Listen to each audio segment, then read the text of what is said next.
Good evening, the rare Monday night draft stream here on the Ship Chasing channel. We are all competing in the Pros versus Joes drafts over the next week or so. You're going to have Gretch and Sean drafting tomorrow night. Pat's drafting next Monday. But tonight, it's my Pros versus Joes draft. Let's battle it out here in the Pat Fryer Helmuth. This is why I'm hot. Anita Handjob. Fix your sight. Jamar. Alpha play chase. Are you kidding me? Kadarius Toney? You can't handle the heat. It looks like we're finally Piss Boys. You're right.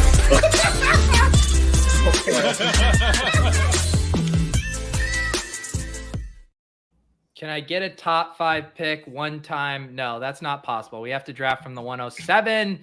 We got Gretch and Karain co-piloting with me here. We are already underway in the Pros vs. Joes. John Hansen, Scott, man, I'm going to butcher some of these names. Keikoen, Derek Brown, Shorty Vegas from the Discord in here, Bradley Stedler, Triple H, and then me at 107. Guys, how are we doing tonight? Doing good. Yeah, I'm just excited to be here just to sauce you in real time. Like, I don't have to worry about my own draft. You're drafting. I can just question everything you're doing. It is nice to know that any bad decisions made here tonight will not reflect on me or Ben. Yeah, so I am on the clock here, and Eckler or CMC falls all the way to me at 7, so that seems like a good time. That seems like a pretty easy one. Wow. I take it all back. We should get credit for this team. Yeah, actually. You couldn't do this without us. Man, I mean, even on in the underdog crazy streets, you rarely see McCaffrey fall to 6. Now you're going to give me the full point PPR with the reception here and the anchor of CMC at 7. I don't know. Sign me up. Bijan over CMC is a putting your nuts on the table move in the first round. It really is. Let's see Alpha here. Play. That's an alpha play. I mean, if you're not going to get your guys in an industry league, a 12-team industry league, like, come on, I know. I respect it. I think I had one. I think this is my 3rd or 4th year doing Pros versus Joes. I think I had 1 year where I was in contention for a bit, but I've normally bombed out in these pretty hard. So maybe this is my redemption year. Yeah, I have too. So we got, for people tuning in, just wondering about the format. So this is Pros versus Joes. It's, you guys know Fantasy Mojo. He puts this thing on. We got 20 rounds, but it is I thought it was I thought it was the 18 round slim. Now I'm feeling gaslit. Well, I just saw there's 20 rounds. I thought it was 18 rounds. Maybe the board just defaults to showing the extra 2. Someone in the chat, let me know what contest I'm drafting. Someone in the chat, let me know what this draft is that I'm in now. How would they know? They're going 20 this year. Okay, Henry, let me know if I have to take kickers. They did 20 last year too. As a follow-up message. It's 1 quarterback, 2 running backs, 2 wide receivers, 1 tight end, and then the 2 flex, and then 12 bench spots. Thankfully, still no kickers. Okay. And defense. Is this your first draft, bro? Yeah. You're making it too easy to sauce you. You don't even know how many rounds there are? No, I don't. And I might, man, what am I going to do here? I can go super high T. I could do like a McCaffrey, Jonathan Taylor start here, depending on what Frying Pan does. I could take Devontae Adams. I could do Mark Andrews if I wanted to go the tight end. Okay, Adams does go. This feels like Taylor high T start or Mark Andrews to me. Thoughts? Famously tight end premium. What I'd probably go Andrews.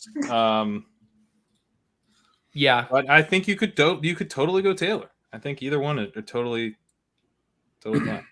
Yeah, I love Andrews in a best ball and tight end premium best ball to get a elite tight end. I know. I'm just looking at here by ADP. JT is definitely the faller here. Mark Andrews a bit behind. I do think structurally, I'll like my team better with Andrews here. Let's go ahead and do Andrews. I just listened to Drico talk with Sean on the column on the road of his overtime. Got me hyped up about selecting tight ends in FFPC. So we'll let the Bijan drafter do the high T thing there with Bijan and JT. And I love Andrews. I mean, he's like we're kind of like betting on Pitts to become an elite tight end for real this time.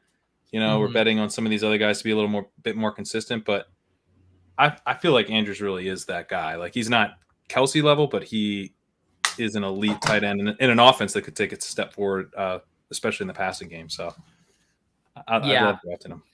It is kind of great.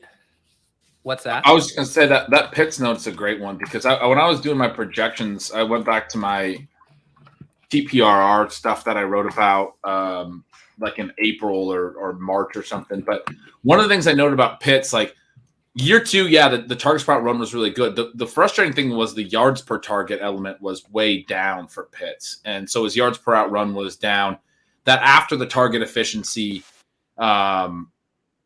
Andrews basically every year of his career has been efficient after the target. Like and that's like it's George Kittle-esque, right? Like, what you're like, he's going to earn volume, but also after he earns the volume, he's going to be good at converting that into yardage. And so that was the one element of Pitts. Now, Pitts had a high rate of uncatchable passes and all that stuff, but we're still young in Pitts' career. It's a bummer to have seen in year 2 such a low yards per target. Andrews has never had a season anywhere near as low as Pitts got last year in yards per target. He's just good. He's just good. Yeah. Yeah. If you look at since 2019 in open score, Pitts was tight end 2 in 2019. Or sorry, not Pitts. Andrews was tight end 2 in 2019, tight end 2 in 2020, tight end 1 in 2021, and tight end 1 last year. That's open score. I was just talking about after the target. Yeah, you're talking about after before the target. Yeah, that's him earning the volume. So he's getting open. He's good after the catch. The other thing I like about Andrews is he earns deep targets. That's another thing I like about tight ends. Like, kind of another way of kind of putting this puzzle together. Like, who can earn targets deep? That's a spot where I think Pitts does profiles potentially elite, but Andrews is awesome at getting those deep targets too. So it's not just that he's this underneath dump off dude. Like, he can stretch the field. He can get open. He's awesome after the catch. We like Mark Andrews. Good at football. Really good at football.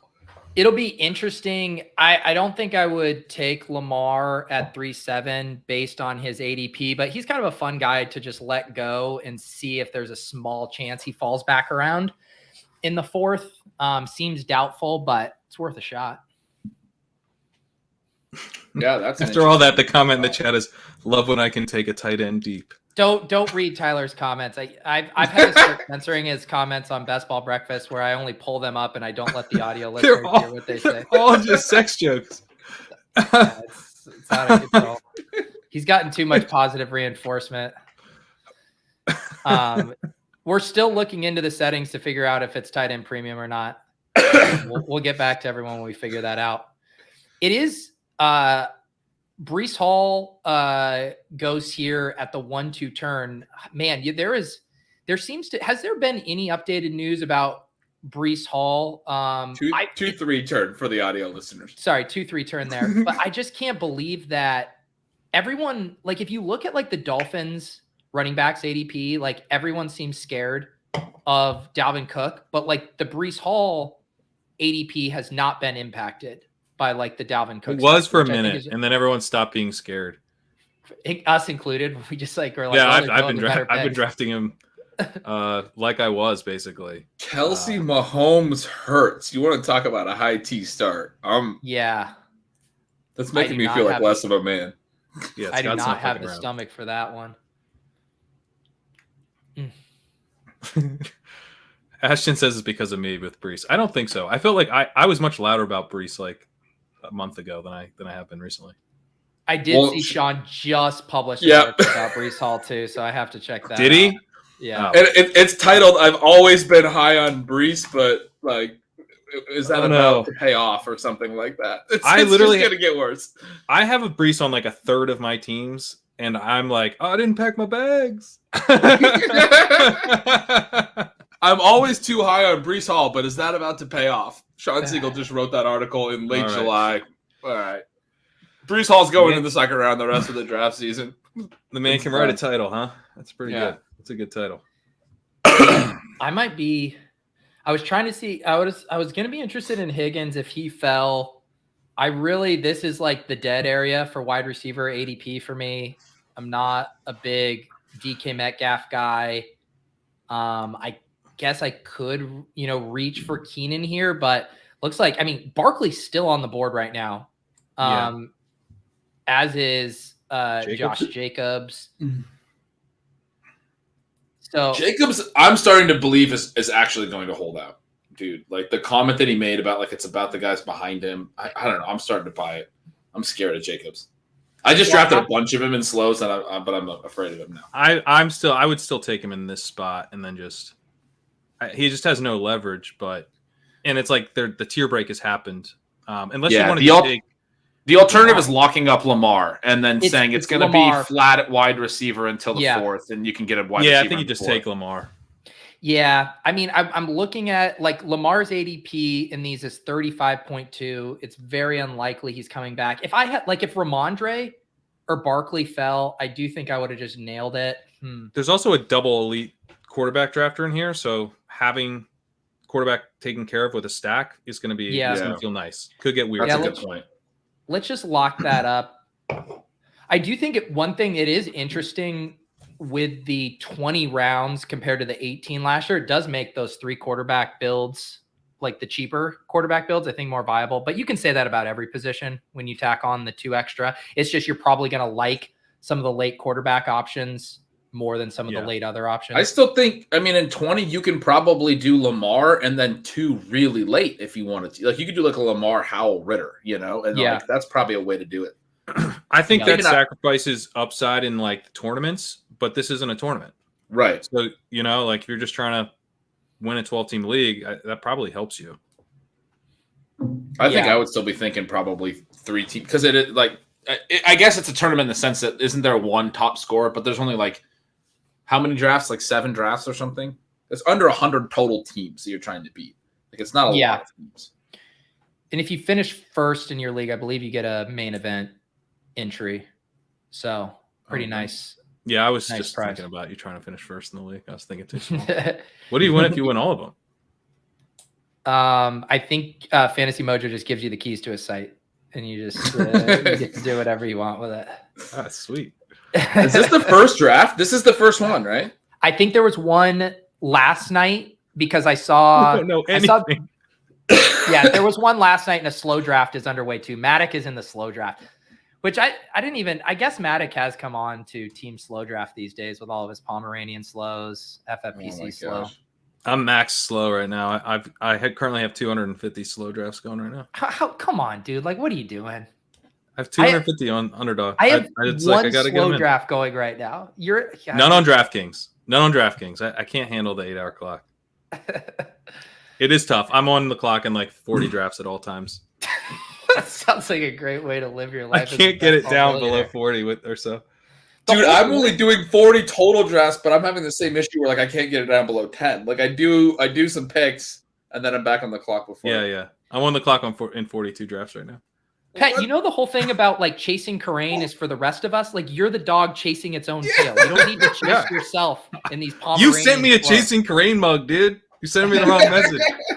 Did that show up, by the way? Yeah, it did. Did you get your bucket hat? I got a bucket hat, but I think Brittany hit it. I think she's like, you're not wearing this because I can't. Read hat, Brittany. Dude, I was rocking it around the house, like unironically. Lauren's like, "What's going on here?" I haven't even ordered mine yet because I'm like, come on, guys, embrace it. My wife wears all my ship chasing stuff. I don't think she's going to be stealing the I Love wide receiver ones. We'll see though. Does she know? Is she aware of what it is? Yeah, maybe she won't know, and then maybe she's just cool. It's just a cool, vibey wide receiver logo. Speaking of piss boys, Pete, you have no yellow yet. We got the guy in the 4 slot with Cup Devonta Higgins to start. The guy in the 12 slot, Amon-Ra, Waddle, Keenan. A lot more pissing going on that is not in the Pete overs yet. I know Shorty Vegas, he's in the Deposit Kingdom Discord, and so he's doing us proud with the Cup. Devonta Smith here. We will see what Frying Pan does here. I do have a wide receiver.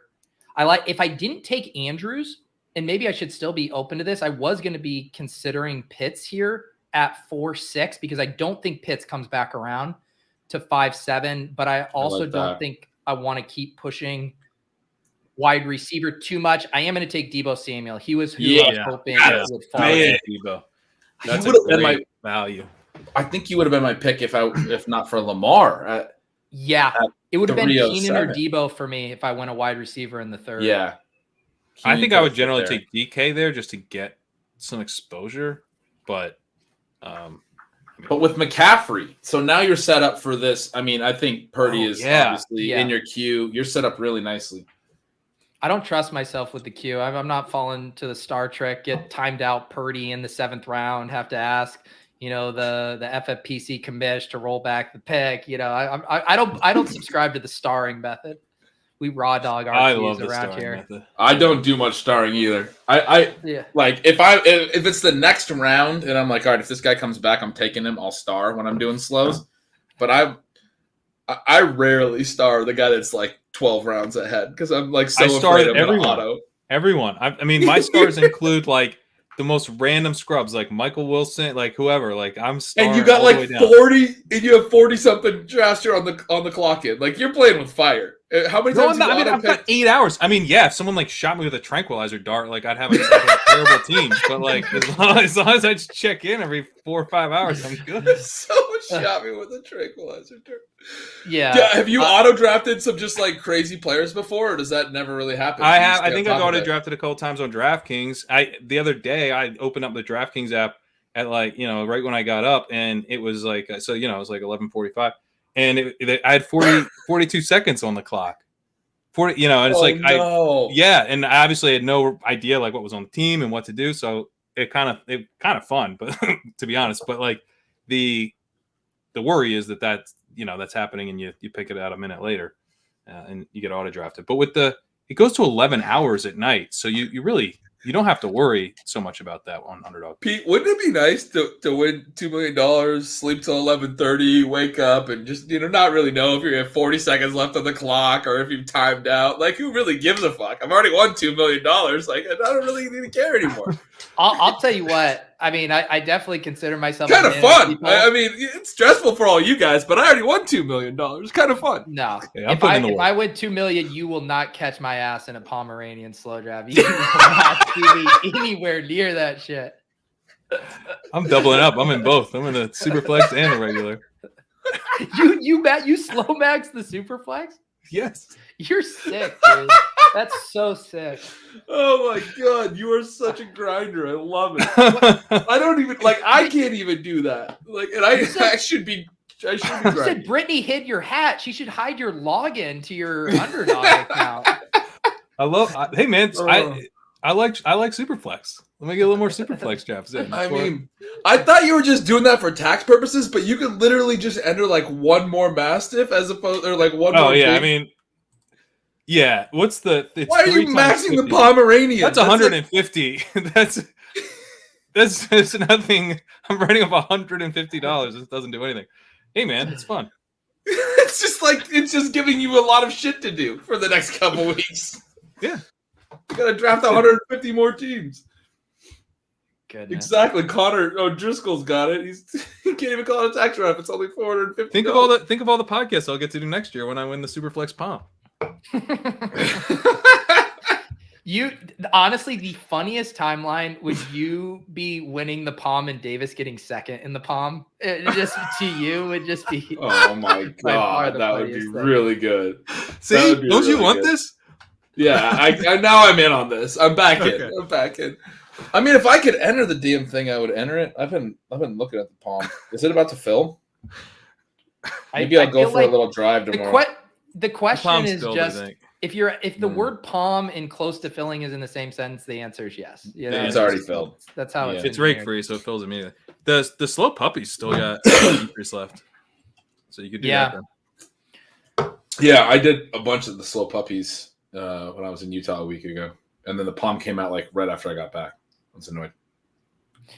So we're about to come up on my 5th round pick. Started CMC, Andrews, Lamar, Debo. We do have 3 quarterbacks go off the board. Lawrence going ahead of Herbert in Fields. Unstacked is pretty interesting. Kenneth Walker comes off the board. I think this is like a typical range running backs, the like Jones, Dobbins, Alexander Madison. I think I'm definitely going wide receiver here. I believe my best wide receiver I'm looking at would be Drake London. The entire rest of this draft, since you took Lamar and decided to go non-wide receiver for the third straight time, have taken 7 receivers in those, those full 2 rounds back and forth. It's been pretty nice. Drake London's pretty nice here. London, DJ Moore, Christian Kirk, Godwin, Mike Williams. I think London's the guy, right? Maybe the guy for me. Yeah, I think. Yeah. Let's do it. Yeah, it's a little different here where you're getting London after Pitts. I mean, I just like part of the thing with London is so hard to pull the trigger. It's just like, oh, I can get Pitts cheaper and he fills tight end. But like here, you can't tell that story. London, much cheaper on DraftKings. If you want to try to get some more exposure to him, he's still going ahead of Pitts because Pitts goes really, really late on DraftKings as well. He goes about where he goes on Underdog, I think. But you're getting 5th round and sometimes late 5th round London on DraftKings. I like that. I like that for sure. And it is interesting. Like you do see kind of, obviously you do have the tight ends pushing these guys down, but even just their positional ADP, you see guys like London and Williams, who I think drafters feel a little bit more comfortable with on half point PPR, getting like devalued here, where like Mike Williams rarely falls into the 5th round.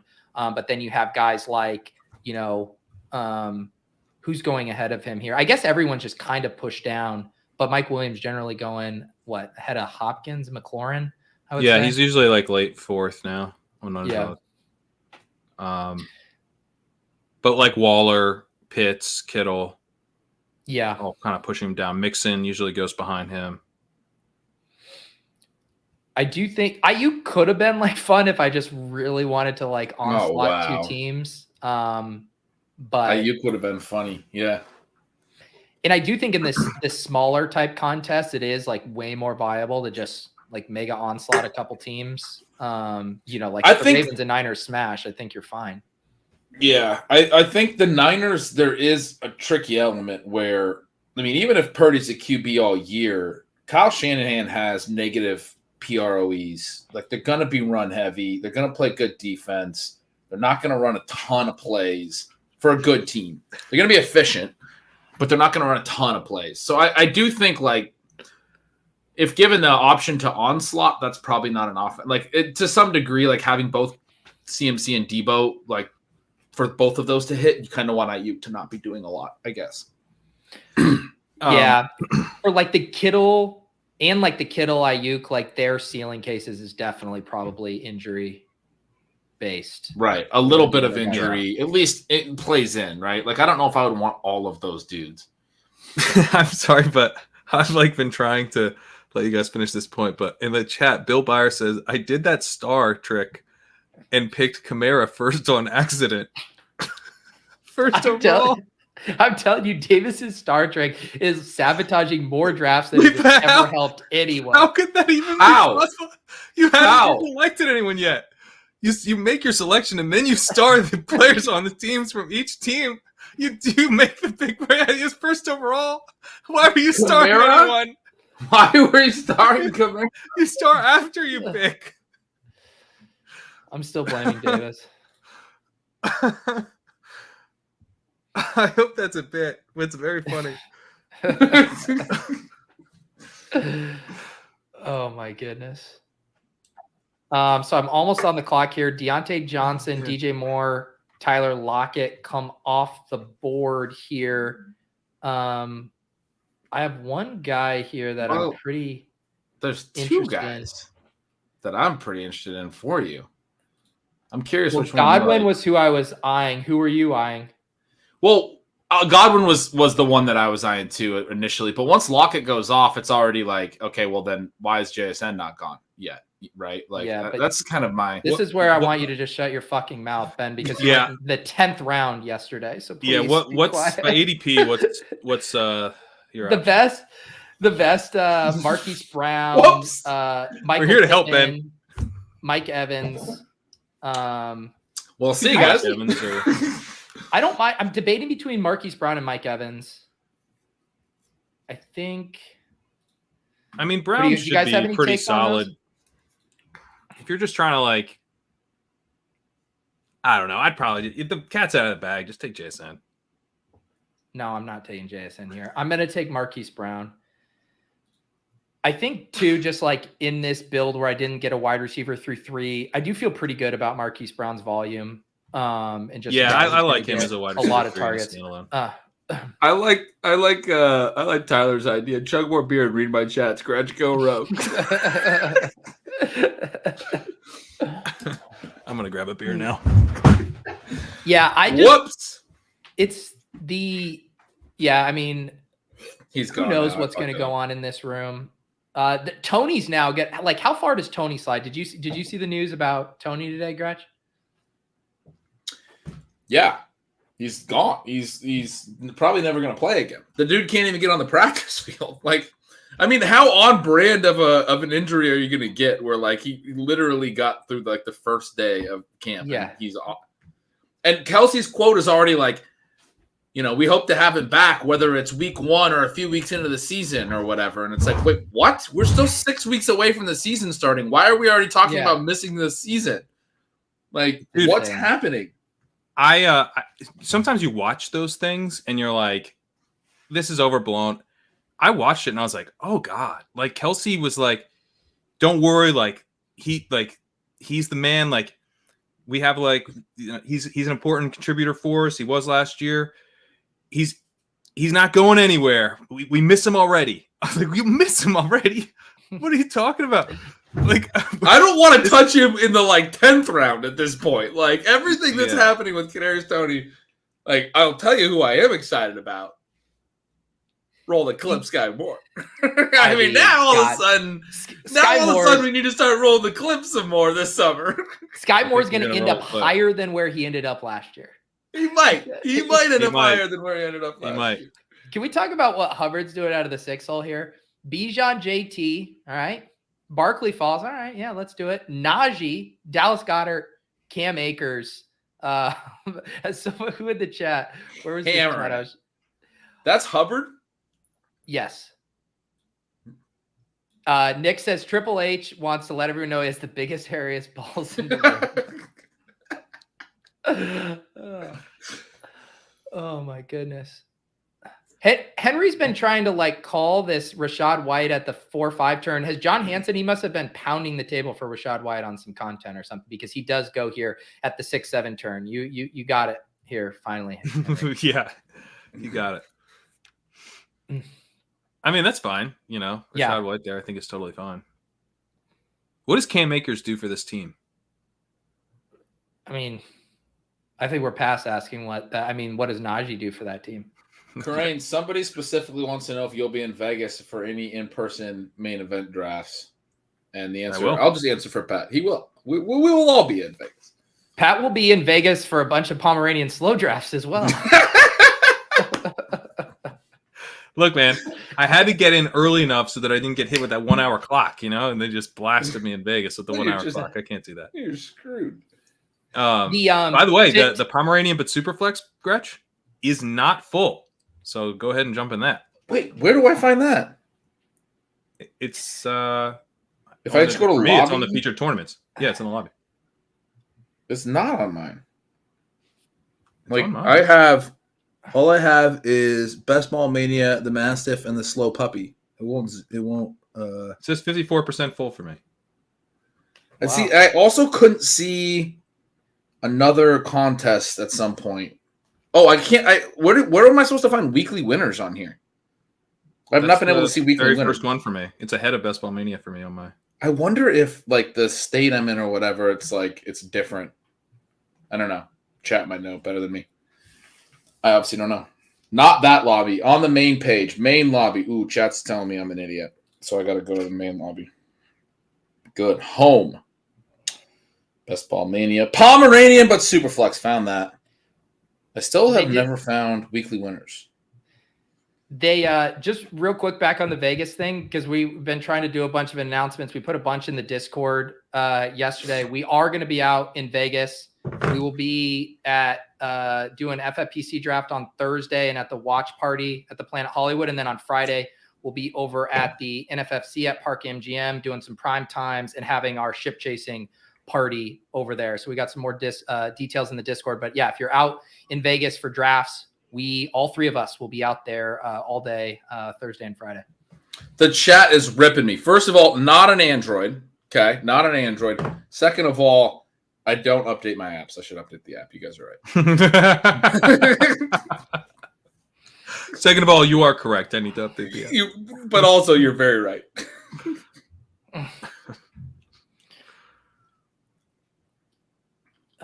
Let's see. So we have Addison go off the board at the 6-7. Then Montgomery, Kamara, Watson goes to Shorty, Vegas to stack up with Amari, and then Evans comes off the board.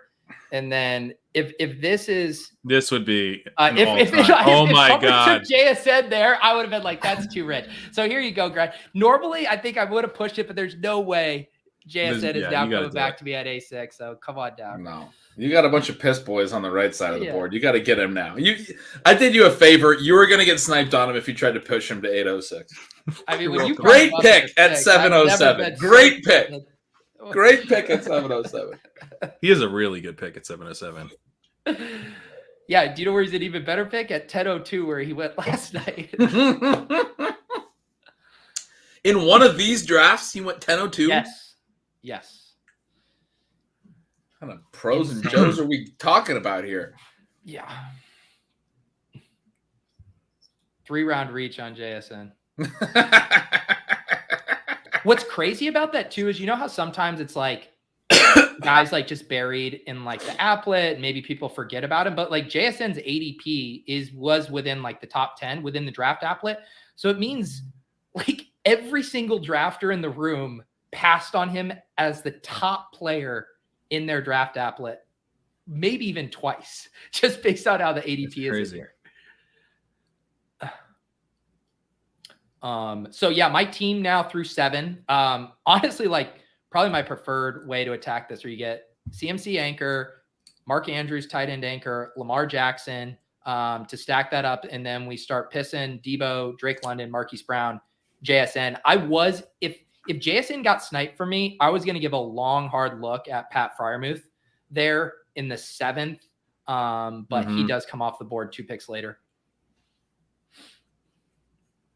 And that's tough because I feel like after him, I mean, I guess Njoku's okay, but yeah, gets a little more sort of like pushing it to punty. Yeah. I think, we were looking, so we've just started doing our first FFPC main event. We're doing our mini-sode series. The first one of those, the videos just posted today for YouTube members. You guys get to hear us talk through our first pick. We're drafting out of the 111 slot. And, one thing we were talking about when we were reviewing just the overall ADP grid for FFPC is just, man, there are really, viable tight end targets in almost every round, even through 20 rounds here too. So I envision myself in the back half of this board still taking multiple tight ends. Yeah. It's interesting. Like the back half of the board doesn't get much tight end love. Like was this after ADP for Hawkinson? I think that was actually a smidge early on him. I think it was really okay. Early. Yeah. Oh. Yeah, I think maybe that was after. Yeah. Yeah. But if you're out of the 12 hole, like you didn't really have an option until you got to Ingram. Yep. Yeah, and you do see, I mean, if looking at like these prices here, I mean, I definitely feel better about, like you were saying, like this kind of tier gap after Freiermuth, you start to feel it. I don't mind that price on Freiermuth at all. I think cost adjusted, I much prefer like the Freiermuth to the Ingram. I think all the other tight end prices look pretty fair to me. Would you agree? I think Ingram, full like 20 picks ahead of Freiermuth is too rich for me. Yeah. I mean, I'm Freiermuth straight up over Ingram. Let's put it that way. 6-1-7-9. That's a big gap. Yeah. Yeah, I don't love the premium on Hawkinson here. Like, I don't know. Like, you can get Waller at the end of the 4th. Pitts at the end of the 4th. Yeah. I think just the way this is setting up for me, it's really setting up for to continue hammering wide receiver, at least for this pick. And then I'm going to be in probably the pretty nice 0 RB range of the board. Also could have a Ravens wide receiver come back around to 9-7 as well. But then like rounds 10 through 14 are probably going to be pretty good for running backs. And then we might crank it. And then I do have like a lot of late quarterback options, right? Because you look here, you got Purdy, you got Ritter, you got Geno, you got Kyler. Like I'm going to have options to get a really cheap second quarterback, or at least a value on a second quarterback. For sure. What are your good? What are your receiver options? Right now, the top available based on, and I'm looking, so I have a few things up. I'm looking at the RotoViz command center to see like actual ADP. In the applet ADP, Kadarius Toney, Jahan Dotson, Brandon Cooks, Gabe Davis, Quentin Johnston, Elijah Moore. You got a lot of options there, but there's one that stands out to me. I have like two guys in this tier. Gretch, please, because I want to play the ADP game. I'm not going to say anything ever. I'm never saying another player. I'll just say there's a guy I'm thinking of. As long as they're within, I was very Dotson was the guy. Dotson was the guy I had in mind as well. Okay, he comes back on that thing you're doing with San Francisco. Yeah. Not that it matters. Yeah. None of that matters, but whatever. Still, it seems fun. I was thinking the same thing. Like, what's the format? Because I also don't know if Week 17 matters. Literally does not matter that he has Week 17 correlation, but still would have been really hard to forget it. I think the two I'm interested in here would be Gabe Davis or Quentin Johnston. Just making sure, like looking at the other positions, there's no running backs, there's no quarterbacks, there's no tight ends I want to take. Do you guys have a take on Gabe or Quentin? Dude, I get a lot of Quentin, so I've definitely taken I've taken a decent amount of Gabe just to like almost blend it. But that's because Quentin's a little bit cheaper. I think they're both fine picks. This build, it feels a little bit more like a Gabe build to me with the I kind of feel that way too. As your wide receiver 4, you know? There is just a bigger gap between their ADPs too, that if one guy were to come back, it's definitely Johnson and not Gabe. I think that's a good enough tiebreaker for sure. Yeah. One of the things, like, it's not like a huge deal, but I'm mildly concerned about this build from a perspective of like pass volume. Like the Ravens that we're expecting to pass more, the Niners I was talking about their PROEs. You get Atlanta's offense mixed in. You get Seattle, they can always go a little run heavy. Arizona's expected to score the fewest points in the league this year. So just getting like some exposure to the Bills, I don't know. I guess the Chargers, I'm not really making a great tie-breaking point because the Chargers offense might run more plays than any offense this year, but it probably doesn't matter. But like that would be one thing that would like minorly bug me is like I want a guy now in an offense that I feel like is going to run a lot of plays, score a lot of points every week. Because like some of your other receivers might get held back by their offenses some weeks, like just being too run heavy or whatever. But Gabe, even when Gabe might also be held back just by target volume, right? It probably isn't like a real point, but it's sort of, I don't know, something I was thinking.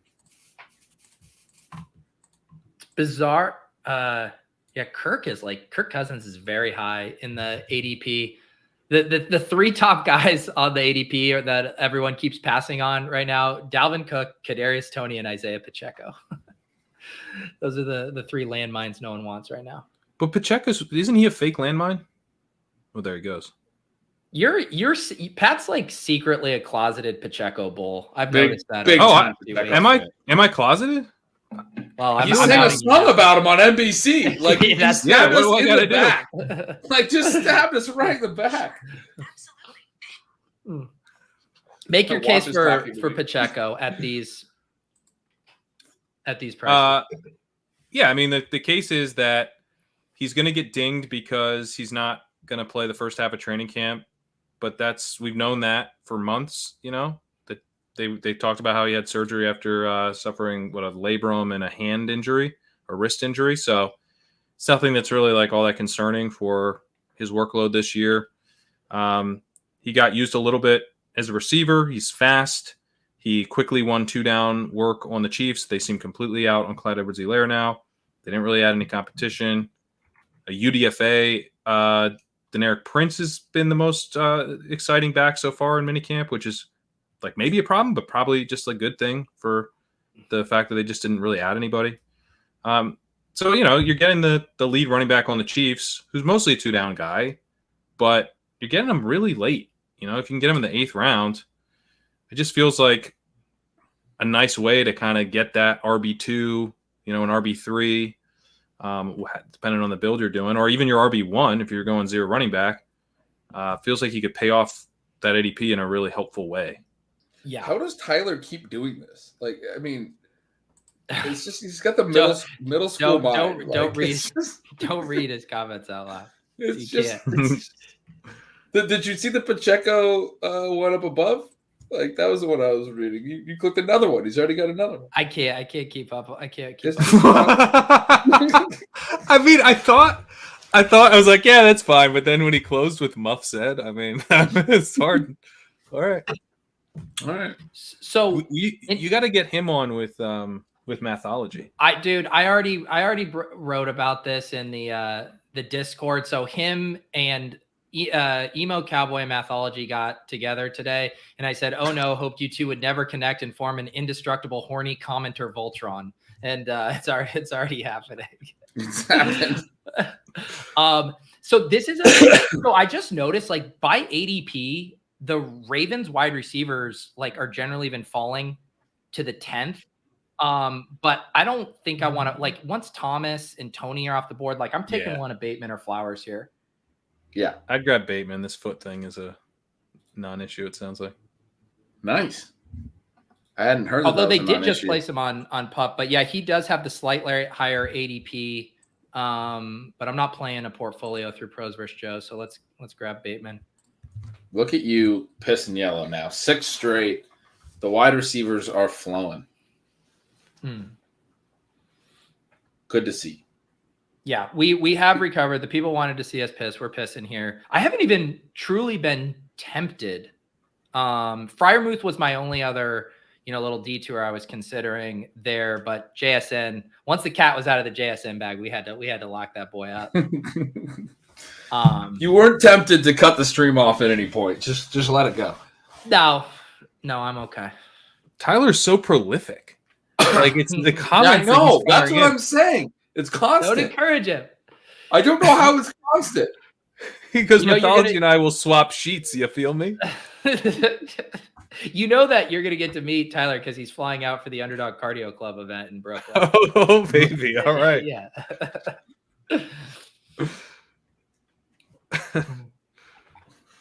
Gino goes there to our that's Brian and Dwayne drafting out of this one.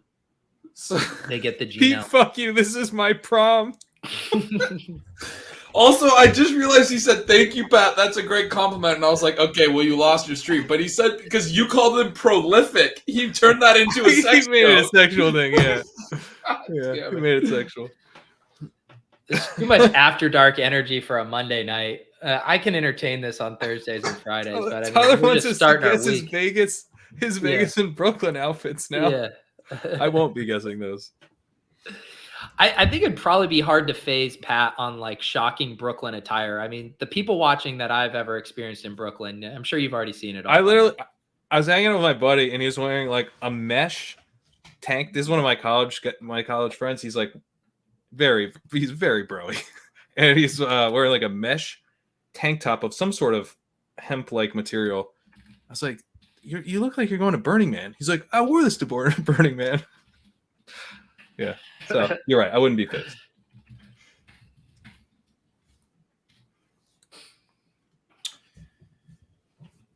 All right. Our team threw 9 rounds: CMC, Mark Andrews, Lamar Jackson, and then we ripped off 6 straight receivers: Debo, Drake London, Marquise Brown, JSN, Gabe Davis, Rashad Bateman. Starting to see a bunch of the teams who hadn't selected a quarterback yet starting to grab them. You see the 5-hole take Tua and Anthony Richardson. We see Geno, Kirk Cousins, Jared Goff all come off the board here.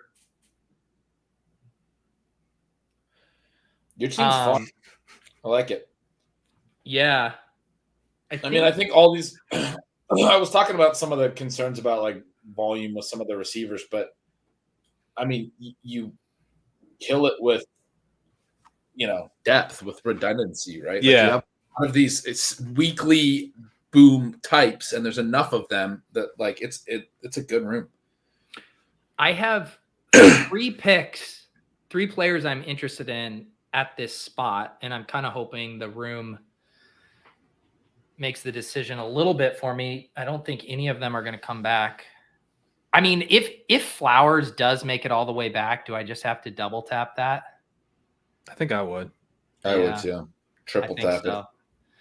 Triple, Lamar Jackson triple. It's there. different when you have Lamar in the 3rd round than the point I was making about the Niners. I mean, I think you're in on the Ravens. The only thing I would say is that running back's going to start to feel a little bit dried up because I think people will continue to power through this running back tier pretty quickly. Yes. And so like the 13th round usually feels fine on underdog, but it might feel a little bit sketchy in this room. The other name I'm settled on Flowers or Charbonnet as Charbonnet there, yeah. And so Charbonnet helps me build out my bet on Seattle.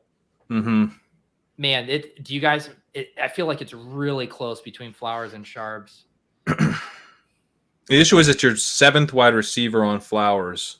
Mm-hmm. So just in terms of getting points in your lineup, Charbonnet is just a lot more likely to contribute.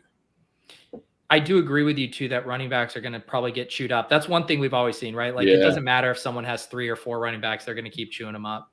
You already have a double stack. I mean, you can overstack it, but you don't have to. You don't have to like push the Lamar. He's a running quarterback. You don't need to have 3. Yeah.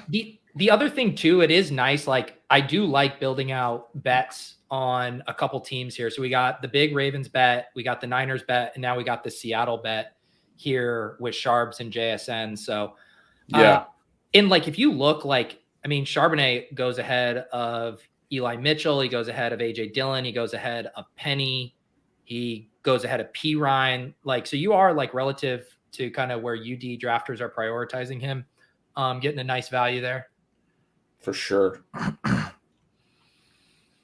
Do you guys want to hear what Tyler's outfit's going to be? No, God damn it. I saw something about a disco shirt. Like, what's literally shit you not. Cowboy hat and legit retro 70s disco shirt. It's a hot attire I bought for a music video about disco rollerblading. Fun time. I won $500 stripping for puppies. True story. So Tyler sent me a message on Twitter. He goes, I'm being so serious, bro. And then he says, my wife got the video, though, so that bummed the vibes. Snitches get stitches.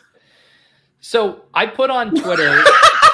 His wife didn't know he was stripping for puppies in a disco shirt. Dude, what? That's a lot to have to explain to your wife. Yeah. Babe, it's fine. I was stripping for puppies. I'm very nervous because I put on Twitter that I was going to be in Brooklyn. Tyler said, if I fly out to Brooklyn for this event, can I buy you dinner and drinks? And I said yes at the time, but now I'm trying to think of how legally binding that offer was. I might have to crash that hang, Tyler. I mean, I think Pete needs a +1. Oh my goodness. I'm concerned about Pete's safety. She did not. Because Galveston Shelter got those puppies fed, though. What is he talking about? These are just words. Like he raised money by stripping for a puppy shelter, I think. Oh man, it was a wild night, but also he's a man of his word. Pat, you're in. Pete is out. No, that's not what I want. I want Pete in. Pete needs to be as well. No. No, Pete's in too. I'm gonna have to bring Redmond around with me. Oh shit! All right. I definitely like structurally and the way the things have fallen. Damian Harris went really late here. Sorry to cut you off, but I was like, is he going to make it all the way back to? He's the other one I didn't say when you were on the clock. I think Charbonnet.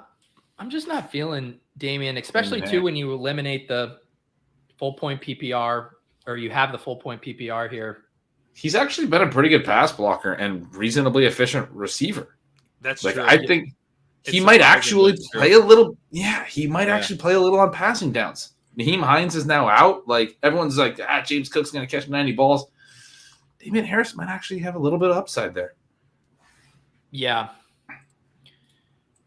Let's see. So we got Herbert, Harris, Nico Collins, Jalen Warren come off the board here.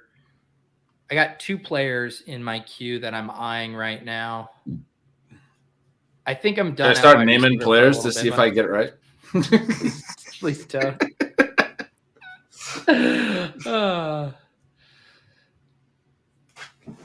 This is fun. Pat, this is living up to the billing. I'm having a blast.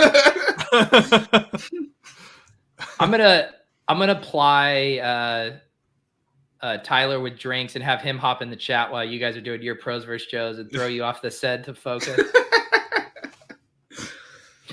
How many tabs do you have open right now? Like, what are you seeing behind the scenes here? Yeah, I'm seeing what you're seeing. What am I seeing? Yeah, like what do you have pulled up to help you? I got to imagine A-Chain was one of the 2. A-Chain was one of the 2. I'm gonna smash pick this guy if he falls here. So what do you have behind the scenes?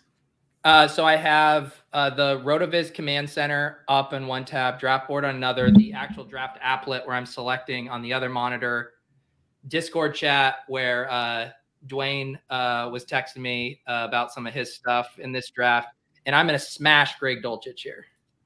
Oh, I love that. Yeah, I was really wanting to get a second tight end in here. I had mentioned having eyes for Freiermuth. But Dulcich is probably like the one guy in this mid-range that I like a decent bit. Yeah, that's great. So yes, I have lots of tabs and windows open, but I think we got a good setup here. You know, this is our high stakes managed like war room. You know, when we do these underdog drafts, you just need one thing. We need all of our different setup here for these drafts. Yes, add pictures of Tyler in all of his various get-ups is on another monitor. When do Pat and Gretch draft? So Gretch, you're drafting with Sean tomorrow, correct? Yes. Tomorrow night we'll be here. Yes. And on the RotoViz Radio YouTube channel as well. But yeah, hanging out. I don't know. Pete, you said you're not going to be able to make it tomorrow. Pat, are you going to be around tomorrow or no? Just me and Sean. No, I can join. Cool. And then Pat, your draft is what? A week from tonight? A week from tonight. Yeah. Yep. I mean, I gotta have something going on while I draft 100 slow draft. What else would you do? Have you explained to Brittany why you're always on your phone making picks? Well, in addition to this, I am also live drafting a lot. Like I'm trying to get a lot of action down on DraftKings, and as I mentioned, I'm just like over it. I cannot do the slow drafts over there, but that I still want to get a lot of action down over there. So it means I'm fast drafting a fair amount there. And I still have my best ball manias to do. So, I've explained that I'm drafting. Does she need to know that I max entered the Pomeranian but Superflex? I don't think so. Those are in the weeds details I don't want to bore her with. Yeah, I think you can leave that part out. Yeah, for sure.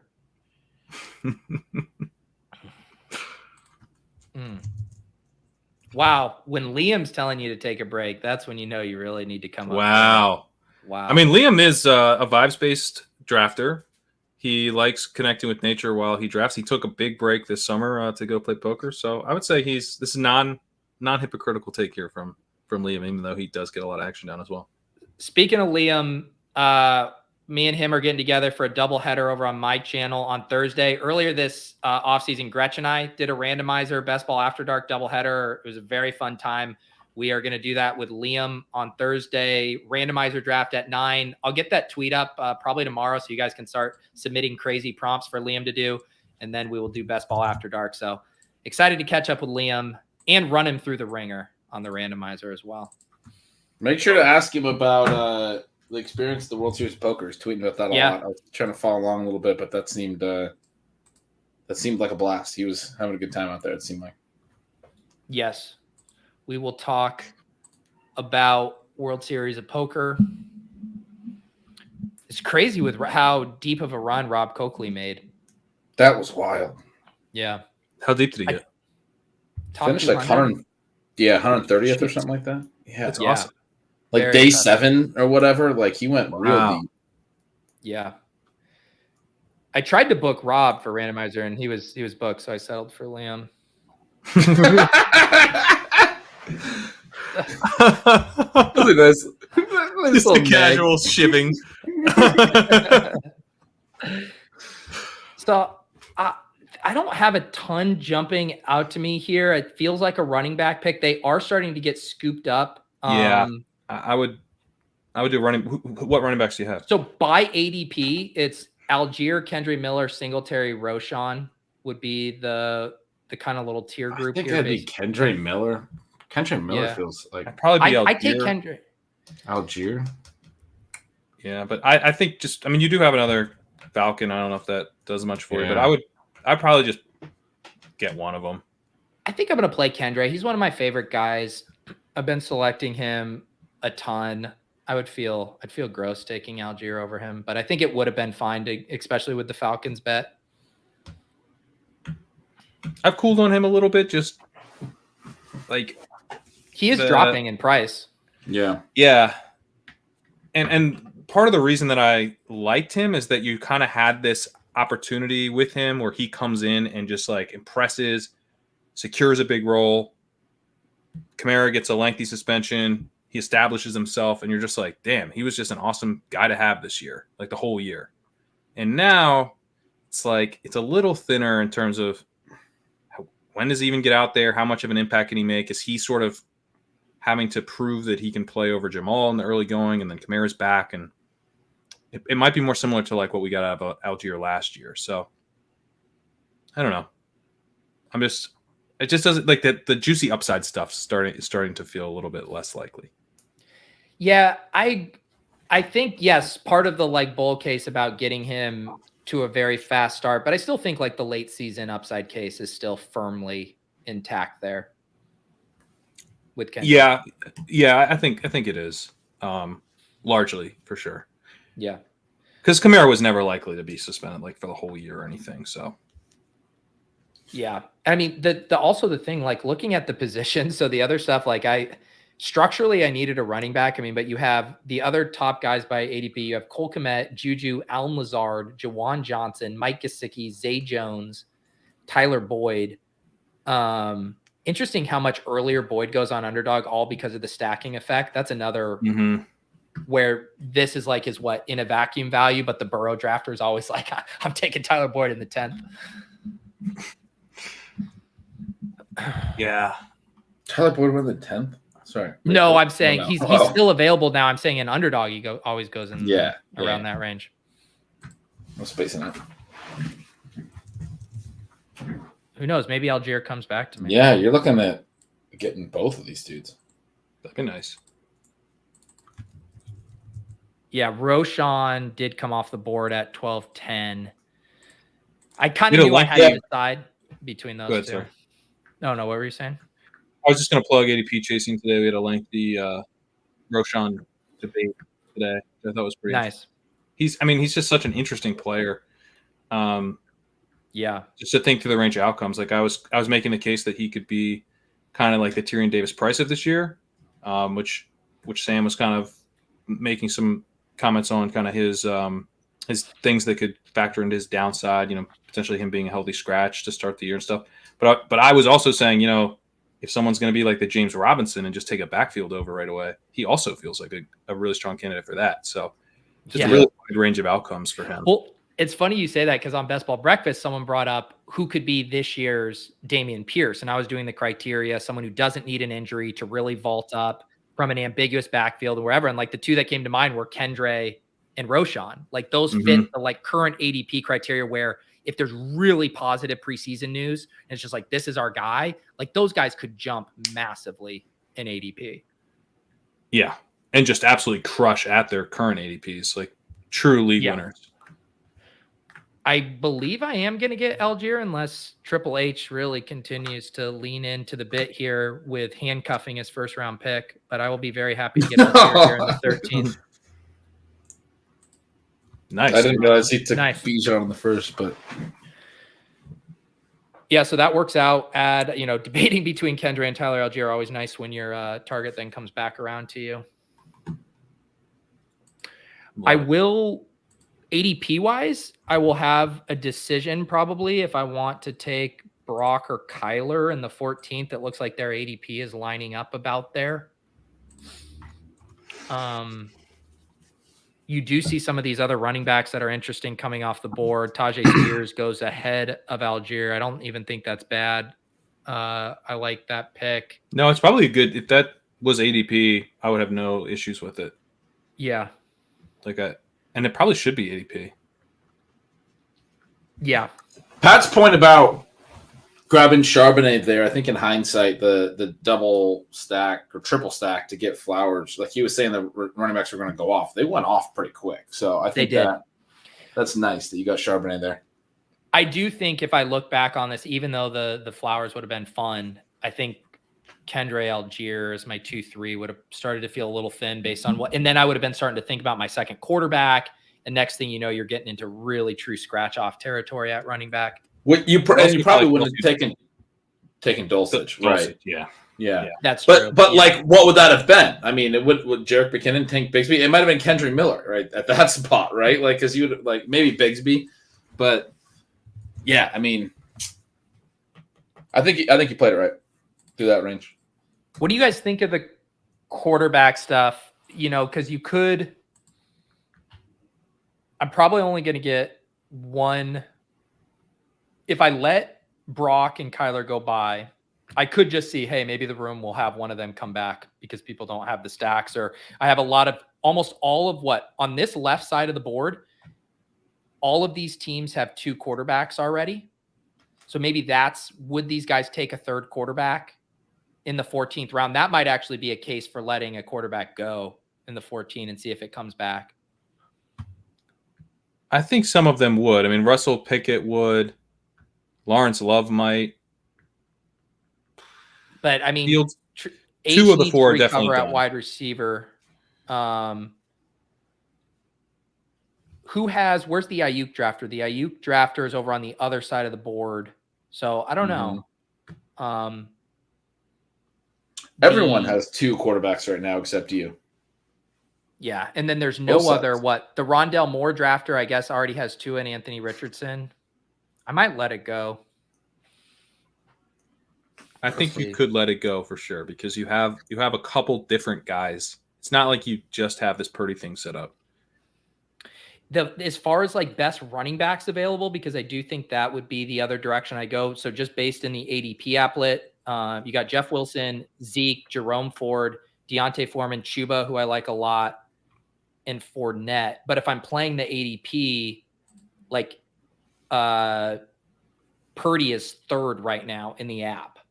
I almost wonder because I don't know. I do like Chuba maybe a smidge ahead of those other guys, but is it enough to risk getting shut out? And Kyler does go, so that actually removed one of my outs at quarterback. I am kind of swinging back around to take Purdy here. I think I probably would take Purdy now. Yeah, that's a much bigger miss to your build than the difference in running back. It's going to be flat. 2v2 is going to lean. You want Purdy. And I have a big bet on the Niners with CMC and Debo there.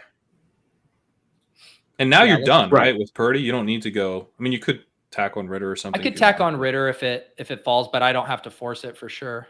Yeah. Yeah, I think that was the play. I feel good about that. Yeah, that was the good. Team through 14, CMC, Mark Andrews, Lamar Jackson, Debo Samuel, Drake London, Marquise Brown, JSN, Gabe Davis, Rashad Bateman, Zach Chardonnay, Greg Dulcich, Kendra Miller, Tyler Algier, Brock Purdy. Fun team. Yeah, I like it. Like the receivers. A little worried about. Little worried about the running backs. Just a little. No, I mean, I think you have both flexes really well covered with the 6 receivers, and Dulcich was a really nice pick in that regard. Yeah, that was awesome. Lamar, obviously an elite quarterback you can pretty much rely on every week, but Purdy I think is a really nice number 2 for when if you need him. And McCaffrey, I mean, should be bankable in one of the running back spots every week. So it's really just that RB2 slot. I think you should be fine there. I mean, this looks like a team that is going to score well most weeks. Yeah.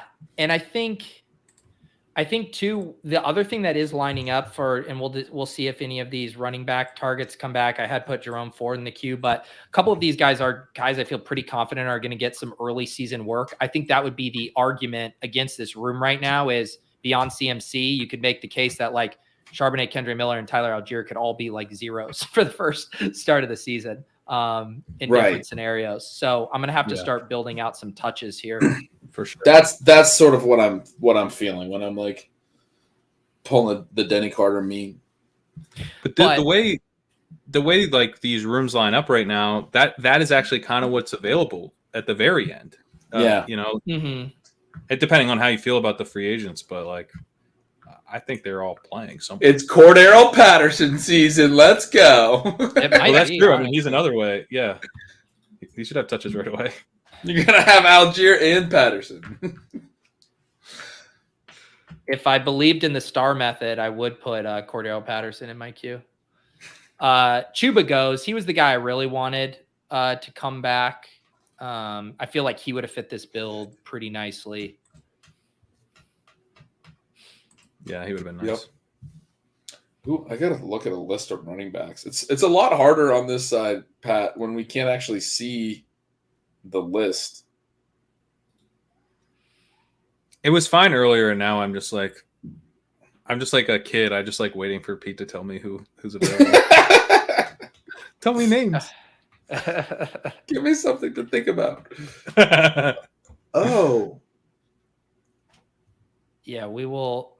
The one thing I have going, so this is what so yeah, Shorty grabs Wilson. He's now completely pivoted over to running backs. Look at this string here: P. Ryan, AJ Dillon. So the last guy here that I had in my queue, and we'll see if he makes it to me, would be Deontay Foreman. That's who I just saw. That's what I said about. Yeah, that's what I said about on. That is. Yeah, I'm gonna grab that. He falls here. That's easy. That's a really easy one. Also, especially when I was kind of like considering, a Roshan pick in there too to get Foreman at this price, because I do really think there's now a pretty, like, I'll read you guys the best available running backs: Zeke, Fournette, Chase Brown, Gus Edwards, TH, Ty Chandler. You started Zeke, Fournette, so you could have just stopped at that point. Like, we're done, right? We're at the end of the draft. Although this team might actually make some sense for Fournette. No, I think both those guys would probably fit this team pretty well. I rarely find myself in spots where Fournette makes sense on my teams, and I'm like, he actually might make sense here. He probably does, yeah. Yeah. What were the other ones? Sorry, I cut you off. Oh, Gus Edwards. It wasn't that interesting. CH, Ty Chandler, Kareem Hunt, Cordero Patterson, Pierre Strong, Carter, Joshua Kelly, Izzy. Gus Edwards, I was going to mention if Foreman wasn't such an obvious pick. Yeah. I think both Ty and Pierre Strong, if the moment strikes, could make sense. They both look like they're going to be the number twos, right? I guess if Fournette lands in New England, then it's not Pierre Strong anymore. I think you grab one of these free agents now. Yeah, that's a fair point. You're playing for touches. You got upside. I mean, Kendra Miller and Zach Charbonnet provide a lot of upside. Those veterans are going to sign somewhere where they can get touches. That's sort of the thing, right? Like they're not going to sign somewhere where they're not going to play. Well, I don't know. In some ways, it's an advantage that they haven't signed because, like, there will be injuries. Yeah, they can pick. There might be a spot that's an obvious spot for them to go and get a lot of work. Man, Melvin Gordon just went. When I said I don't know, I was thinking of Melvin Gordon. Melvin Gordon signed in Baltimore, and I'm not convinced that he's going to get touches. So maybe it's not as straightforward as it seems. Yeah, I don't think that's a great spot for him. I mean, I profiled him as part of the success rate article that I did, and I was kind of surprised. Like, he looked actually okay as a receiving back, but landing in Baltimore isn't going to be a great spot for that, even if they throw more. So I wouldn't be taking him. I think he probably like slightly hurts the other guys, but honestly, probably doesn't even. What do you guys think? Just, I wouldn't really ever do this in a Best Ball Mania team, but what do you think about Isaiah Likely on this build? Like not even as like a reach, but just kicking around in a couple of rounds. Sure. I don't like it. You have Andrews. I mean, I guess I feel like a big part of the ceiling case for him is Andrews gets hurt. The ceiling case for sure, I guess that's, could you have the scenario where one, he has a little bit of standalone value, he spikes a touchdown, ends up in your flex, and then on top of it, if you have that dynamic where Mark Andrews crushes for 14 weeks, then gets injured, and you still have this sick, big Ravens bet, and the opportunity cost is so low relative to the other options on the board. You're describing handcuff running backs. Yeah. But it's a tight end. But in a very different format than what we're normally discussing. Yeah. You were trying to finish first out of all the pros versus Joes. That was confirmed earlier. Yeah. So how many are there? It makes me slightly less So interested. I'll read you not just in this league of the 72. The tight ends available. I'll just read you. So you got Hayden Hurst, Michael Mayer, Noah Fant, Hunter Henry, Likely, Jake Ferguson, Musgrave, Otten, and then you get to like the Logan Thomas, Ertz, Hooper range. So I would say there's like a tier here of like 8 or 9 more interesting tight ends. It's getting thin. That's for sure. Hayden Hurst. I love Mayer. Mayer's I think a legit upside play.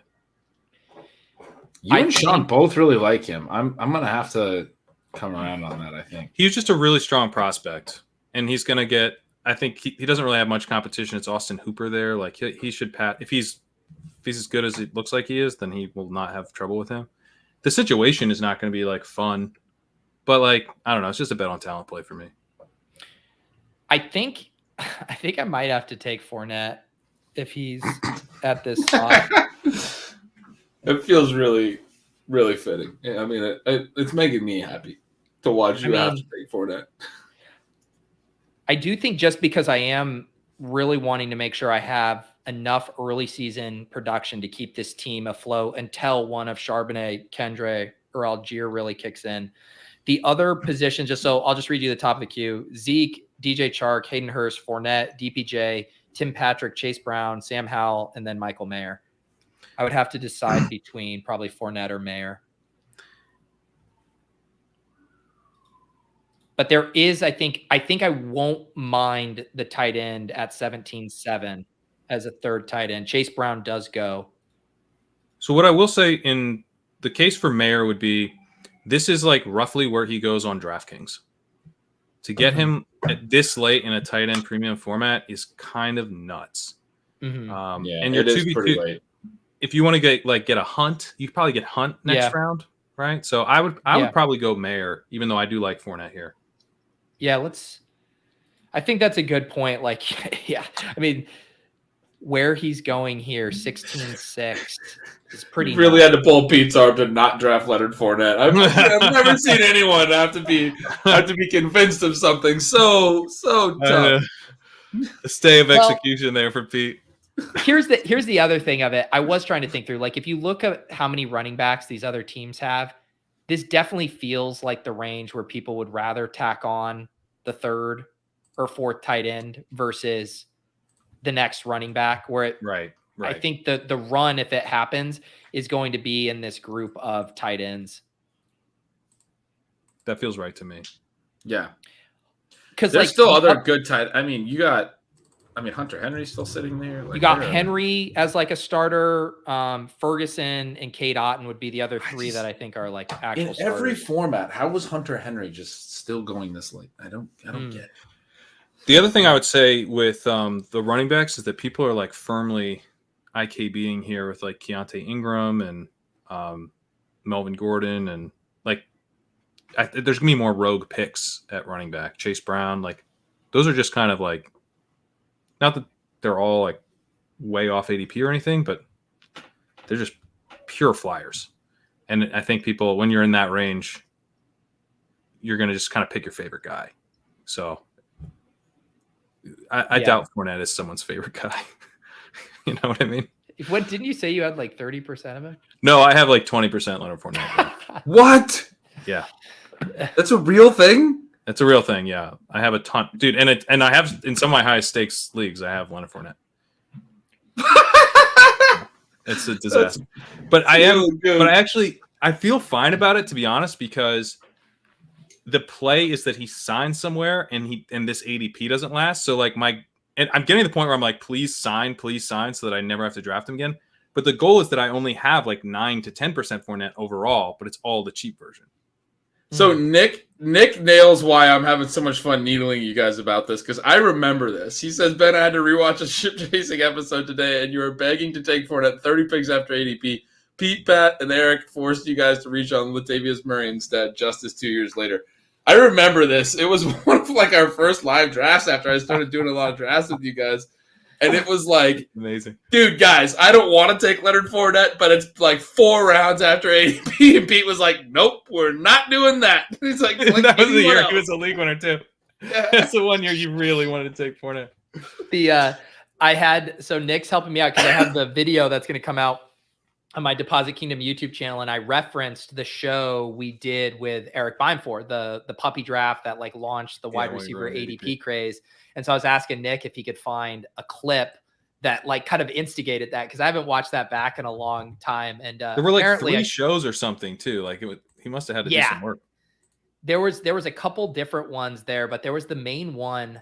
For some reason, I remember talking about Packers running backs a lot then too. I think Gretsch was like, you were hyping us up on AJ Dillon that episode. Yeah. It's like a 0 RB candidate. I remember that. I was pumped about Dillon. That's right. I mean, same measurables as Derrick Henry. So theoretically, like the upside. I don't know, man. He's been good. He's been good. It's just Jones never fell off. Right. Annoying. Mm-hmm. I'm still taking Dillon this year, by the way. My bags are pretty packed there. I'm still in. The quad father is coming at some point. He's coming.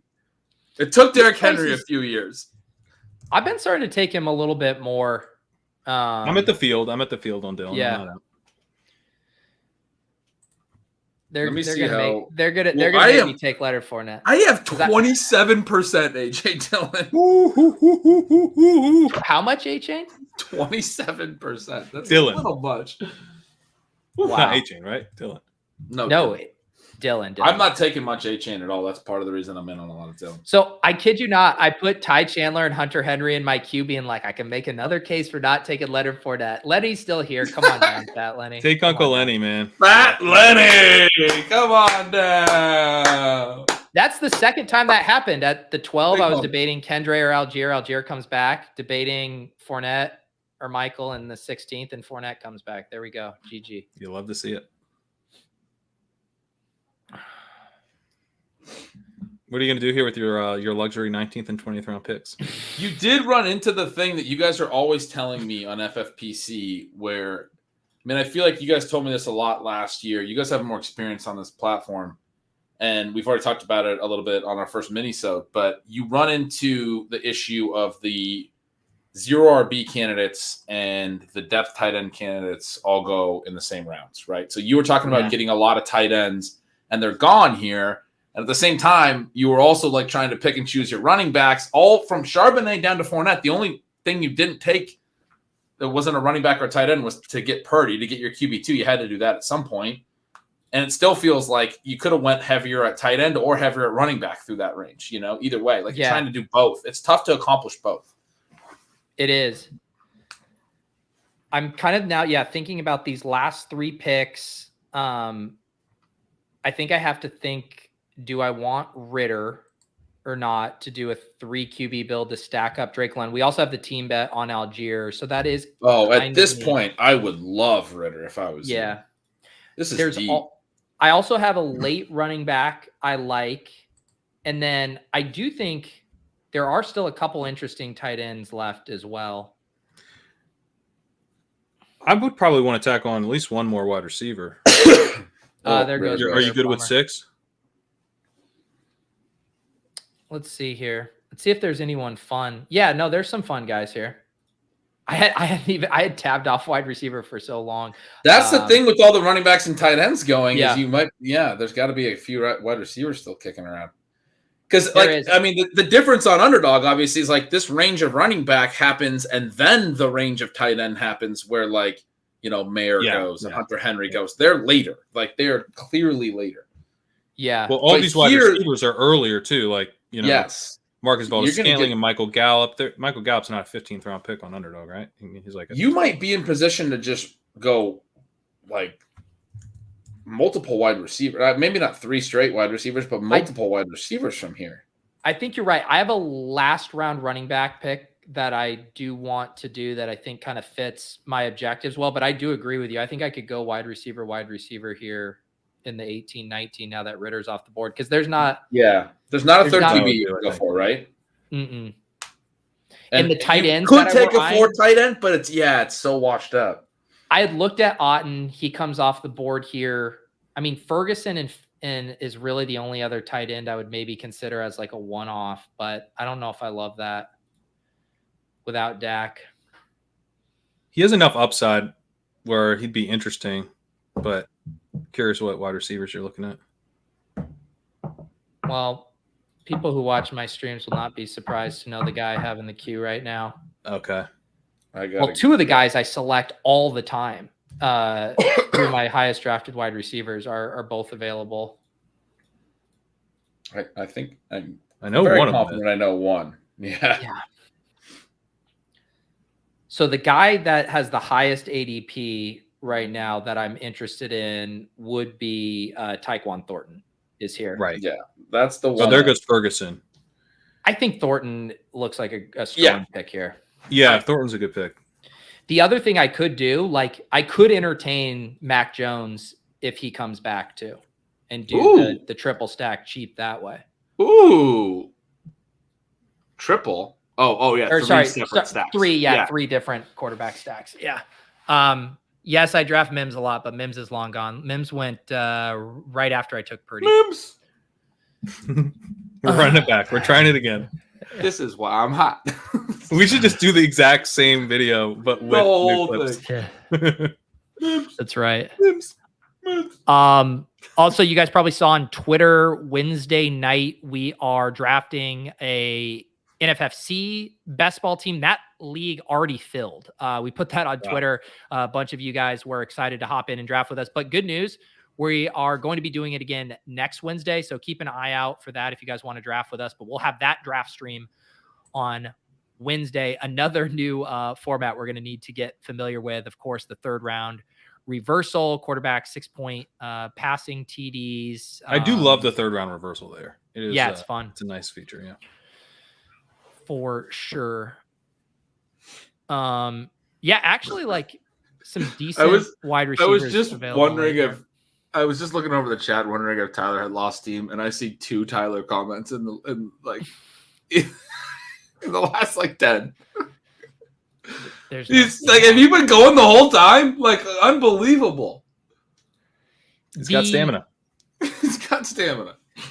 The running back I had put in my queue for my last round pick, that was apparently naive because Travion Williams does go here in the 18th. He was the guy I was going to put in my back pocket. Do we think I'm good at running back? CMC, Charbonnet, Kendre Miller, Algier, Deontay Foreman, Fournette. I think you could add add 6 to it, running but I backs think in a you're okay. CMC build. I think you're good. Yeah. And Mac you played the Jones Fournette and Foreman off ones. too. I mean, both those Did guys. Kareem Hunt never go though? Kareem Hunt's still on the board. He's the top of the queue. Everyone keeps passing on him. I don't really This feel like you isn't- need him, but I guess he These would be an acceptable are the pick. running backs. Kareem Hunt, Pierre Strong, Joshua Kelly, Izzy Abandakanda, Zach Evans, Chase Edmonds, Malik Davis, Matt Breida, Deuce Vaughn, Deneric Prince. That's the kind of territory we're in here. What about Pierre? Because if Fournette lands there, great. That's good for Fournette. It's the little your single thing. Like you're taking 2 Patriots backs. If Fournette doesn't land there or doesn't sign or something, then Pierre's Cook could land there though. Elevated. Cook, yeah, that would suck. Oh, that would be Then really I- suck. Then I That'd be take- striking out trying to hit a single. Yeah. Yeah.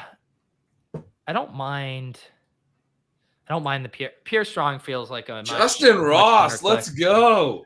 He's getting Davis drafted. is down so bad with Justin Ross running with the ones right now. I don't know why. I mean, listen. Wait, what's Davis' position? He He's says out on he's going to be Justin playing Ross. in the CFL. He's completely out on him. I don't know why. Admit He's He refused to trade away CEH. He's been burned on too many fun players. He can't play fun players anymore. He can't do it. It's the only chief he hasn't like martingaled in the history of the franchise. Like martingale this one. This is fun. Come on. I don't understand it.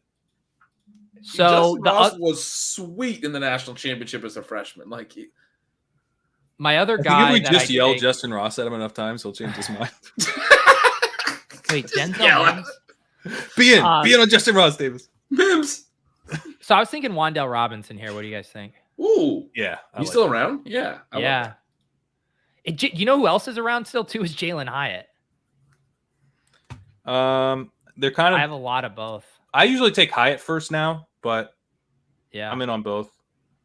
I don't have a strong lean. I'm gonna play my hits. We'll get my guys in pros versus Joes. Play Wandale. Taekwon and Wandale, original, right? Yeah, those are good picks. Like, yeah, Wandale after Denzel Mims and Justin Ross is a good value. Like, I love Justin Ross, but it's a good value. Denzel Mims. That's Wandale incredible. was breaking out last year when he got hurt. Like, he was he was going. Oh, I know. Pat and I had a bet that he sucked out on.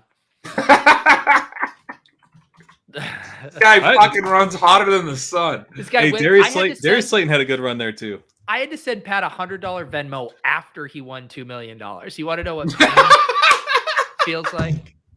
On a Wandale Robinson, Darius Slayton bet, where Robinson played one game and then got hurt. Painful Venmo bet I've ever paid. Dude, off.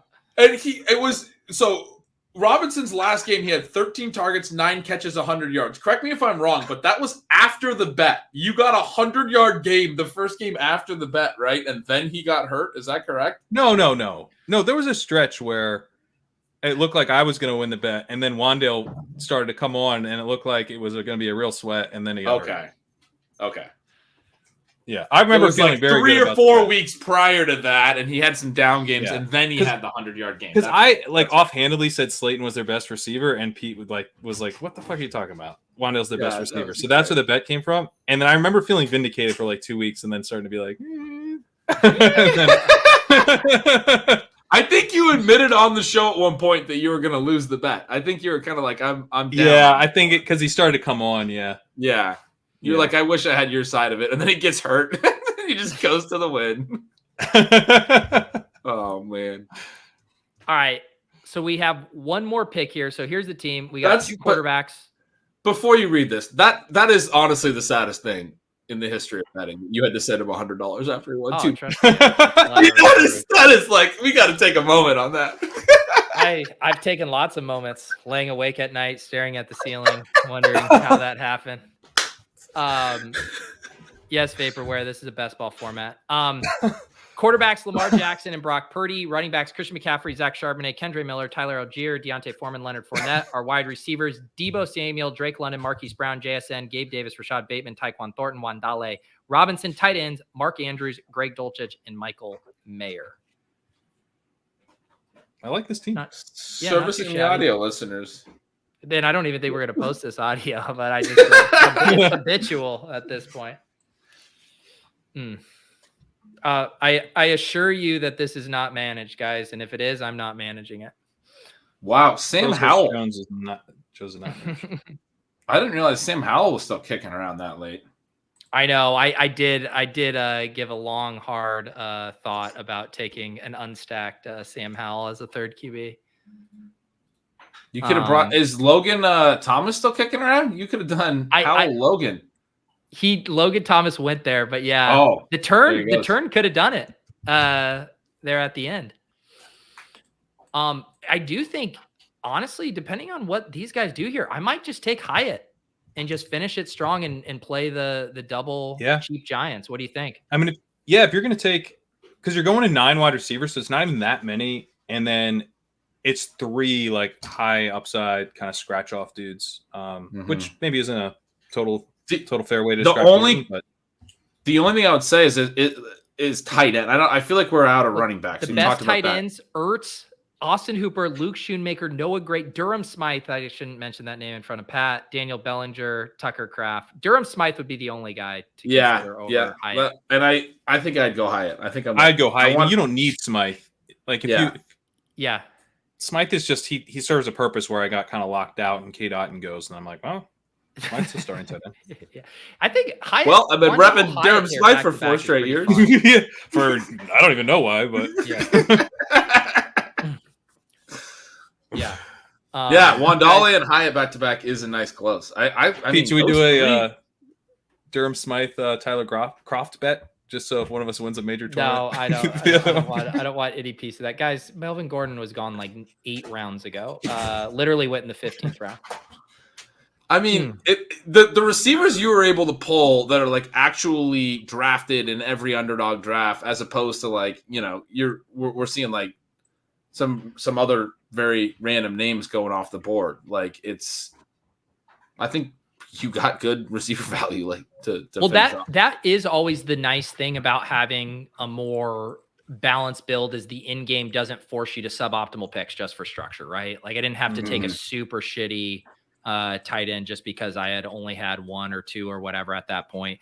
I feel good about kind of like how the draft capital was spent. I'm trying to think if there were any picks that I want back, you know, not necessarily like structurally. There were some guys I wish maybe had fallen, but otherwise I think this broke pretty well. I think it went really well. I mean, you had a couple like decision points. The Charbonnet one was a big one. Making sure you got that Dulcich second tight end was big. I think the Mark Andrews one was big. I'm glad you guys pushed me to the Andrews Jackson because I think by myself, I'm maybe leaning Taylor there. And then by myself, even after the Andrews, I was kind of leaning, like seeing if I could push it. And now like looking back and seeing all the wide receiver value here, I think making those detours there for Andrews and Jackson made a ton of sense. Yeah. Andrews Jackson, famously the 7th president of the United States. There you go. His friends called him Andrews and not Andrew. Little known fact, he had an S on his name. Yeah. I agree with Racip. The one thing that would have been nice would have been like if Ritter falls to me in the 18th and then I finish with Wandale and Hyatt or something like that, getting that 3rd quarterback lined up with the team bet. But I think I can ride Lamar and Purdy here. I definitely think so. Yeah. I mean, you spent so much on Lamar, and Lamar has such a high ceiling, and you have him double stacked that, like, it's possible that, like, Purdy hits your lineup once. Yeah. I hope so. I sure hope so. All right, dudes. This was fun. Thank you for genuinely. You guys helped me figure out my plan there early on, and then everything kind of fell into place after that. Like we said, Gretch and Sean, and it sounds like Pat will be back tomorrow night. Same time, right? Gretch, 9 p.m. 10 p.m. Eastern tomorrow night. Oh, then I'm definitely not in. But I will make sure I get you guys situated here to watch these guys do some late night pros versus Joe's drafting. Like I said, if you are in the Ship Chasing Discord, I saw some of you guys became members tonight. Go check the pinned message in the Discord channel. We had a bunch of announcements yesterday, all kinds of stuff with our scheduling, our partnerships this year, Vegas details. We have the co-manager program going. If you guys are interested, there's a form in there to fill that out. All kinds of announcements in there. So check those out. We'll also be trickling some more of our schedule plans coming up. But the main things tomorrow, Gretchen Sean's Pros vs. Joe's, Wednesday, NFFC Best Ball draft, and then the following Wednesday, keep an eye out for another one of those. Anything else on your guys' end? No, just doing a lot of drafts, doing some content. Good stuff, Pat. We'll see you guys. Just in those Pomeranian streets. Catch Pat in the Pomeranian. Peace.